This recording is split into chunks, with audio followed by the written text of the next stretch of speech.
"Sir, please don't come to the school today." The billionaire freezes the moment he hears those words. The call ends before he can answer. For several seconds, he keeps staring at the phone in silence. Around him, expensive men continue discussing contracts and investments, unaware that something inside him has suddenly turned cold. No one in that room knows the private number ringing in his hand exists.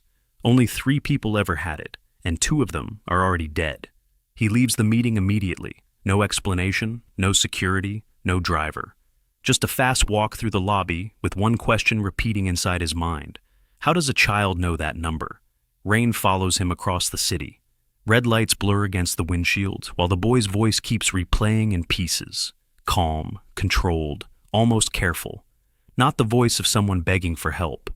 The voice of someone trying to stop something. When he reaches the school, children are already leaving through the front gate. Teachers wave students toward waiting cars. Parents stand beneath umbrellas. But across the street, one man remains completely still beside a broken streetlight, watching the building. The billionaire notices him instantly. The stranger never looks away from the second-floor windows. Water drips from his dark coat. His hands remain hidden inside his pockets. Every child passes by him safely, yet he keeps standing there like he is waiting for only one person. The billionaire walks inside. The hallway feels strangely empty now. Most classrooms are already dark. Somewhere nearby, a clock ticks slowly against the silence. He follows the sound of faint movement until he reaches the last classroom near the back corridor. A young black boy sits alone beside the window, small, quiet, still wearing his school uniform. A cracked silver watch hangs loosely from his wrist. The glass across its face is shattered, but the boy keeps checking it every few seconds anyway. Outside the window, the stranger remains near the gate, watching. The billionaire expects fear when the boy finally looks up. Instead, he sees something far worse: recognition. The boy studies him carefully, then glances toward the hallway behind him. His breathing changes immediately. Shorter now, controlled, like someone hiding panic without wanting others to notice.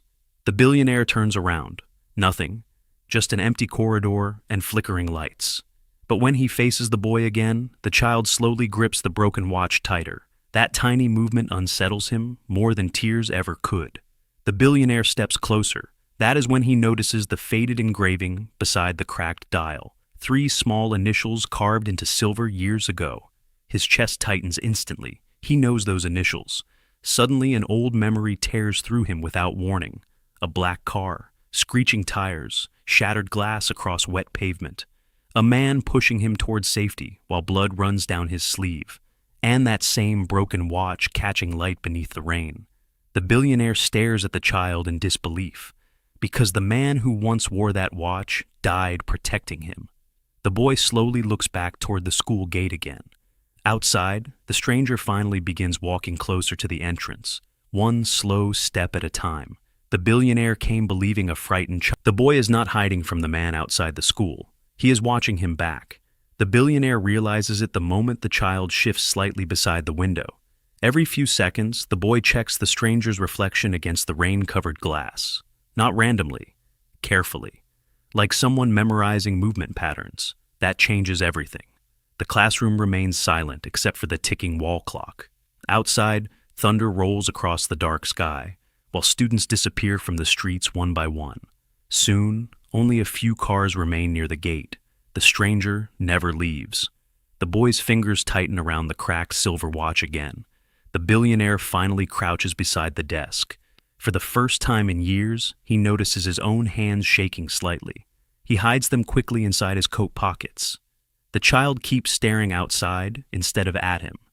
That quietness unsettles him more than panic would. Across the hallway, the elderly janitor slowly pushes a cleaning cart past the classroom door. His faded eyes pause briefly on the billionaire, then on the boy, then toward the school gate. A small pause, almost warning-like. Then he continues walking. The billionaire pulls out his phone immediately. Security teams begin arriving within minutes. Black vehicles line the street outside the school.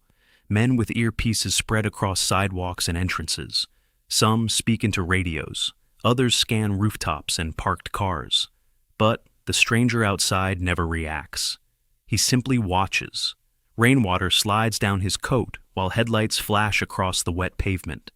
The billionaire studies the man through the classroom window, waiting for fear or movement. Nothing comes, only stillness. And somehow, that feels worse. The boy suddenly steps away from the window for the first time. His breathing becomes shorter now, controlled. He slowly places the cracked watch onto the desk between them. The billionaire stares at it. A faint dried stain remains beneath the leather strap. Old, brown, almost invisible unless seen closely. His throat tightens instantly because he remembers where that stain came from. Blood. Years ago, another rainy night ended with broken glass and gunfire. The man wearing that watch shoved the billionaire into an alley before collapsing beside a black car. The billionaire never saw him again after the ambulance doors closed, until now. Outside, one of the security guards approaches the stranger near the gate. Brief conversation, small gestures. Then the guard waves toward the street, and the stranger walks away. Just like that, the billionaire exhales slowly for the first time all evening. Around the school, tension begins loosening. Guards step back from entrances. Radios fall quieter. Even the rain softens slightly against the windows. For a moment, it finally feels over. The boy notices it too. His shoulders lower slightly. His grip around the desk relaxes. The billionaire reaches for the cracked watch carefully, almost respectfully now. Questions fill his mind, but something stops him from speaking, because the child's eyes suddenly move toward the parking lot outside, and freeze. The billionaire turns immediately.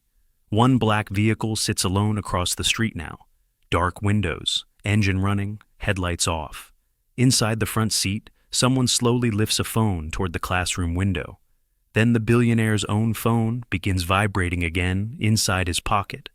The same unknown number flashes across the screen. The boy thought the danger had finally left with the stranger at the gate. But the real threat has been sitting silently across the street the entire time. And before the night ends, the billionaire will learn why someone wants both of them inside that classroom together. But then the billionaire recognizes the ringtone coming from the black vehicle outside. It belongs to a man buried 15 years ago. For one frozen second, the classroom feels airless. The phone vibrates heavily inside his hand, while rain strikes the windows harder than before. Across the street, the dark vehicle remains still beneath the broken streetlight. Engine running, headlights dead. The boy slowly steps backward from the window, not frightened now, prepared.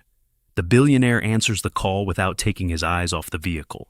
Silence fills the line at first, only faint breathing, then a slow scratching sound, like paper sliding across a table.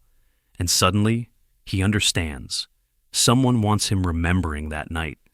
His grip tightens around the cracked silver watch. The broken glass presses sharply into his palm, but he barely feels it. Another memory crashes through him. A narrow alley. Cold rainwater. A wounded man forcing a small envelope into his hands before collapsing beside the curb.